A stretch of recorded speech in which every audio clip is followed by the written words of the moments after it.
Hi guys, I just wanted to take a minute and show you this really kind of vintage Yaffe build that, by God, I built this bike 25 years ago at least.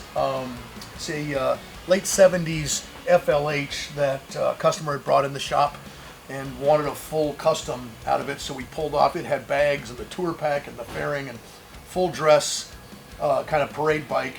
And we stripped it down, went through everything, and really did some cool custom work to it that was very, I guess, period correct. So having this bike come back all this time later, the guy's been riding it and enjoying it, but had some health struggles about 10 years ago, and the bike's been sitting. So he brought it in for us to restore it, put new rubber on it, go through it, make sure everything's not leaking, and then he can start riding it again. So check this thing out. Come on over here, Tyler. So we stretched the tank, made a really cool stretch dash for it, made some long, tail dragger type fenders, one of our classic radius side mounts. This is one of our first early license plate setups that we used to make with the LED lights, brake light, tail light, and it also supports your caliper, caught it all in one.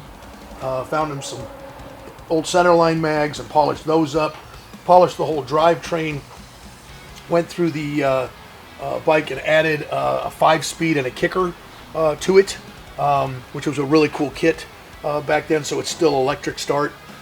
Built the motor, gave it some power, cam, ported the heads, raised the compression.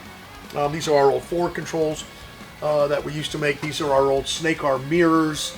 Again, we've got, I think these were PM at the time. These were before contour controls, so, but really just went through it end to end. And some of the things, like we had to make these fender adapters for this front fender, and we had to figure out like all this staircase machining. This is before I ever had a CNC machine, so I had to do this on the rotary table of my hand mill, which back then was like a super challenging, really cool thing. We took off the clamps on the handlebars, and then we drilled into the master cylinders, and we countersunk into the handlebars, so just the level of detail, so there was no clamp on the bar. It just bolted right to the bar. Things that were important to us back then. We converted it to a belt drive, and then made these cool little scoops on the primary.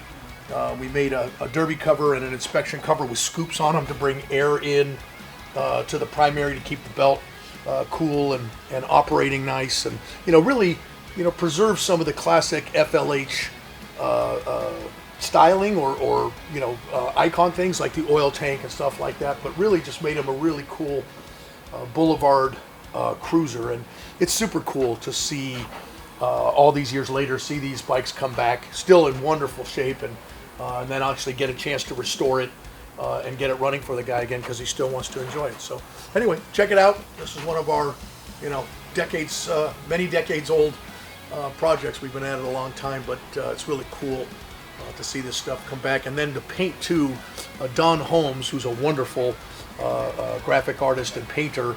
She just did these wonderful Art Deco graphics. She used to paint a lot of our bikes in the throughout the 90s. Timeless, super cool, classy paint. Anyway, thanks for watching.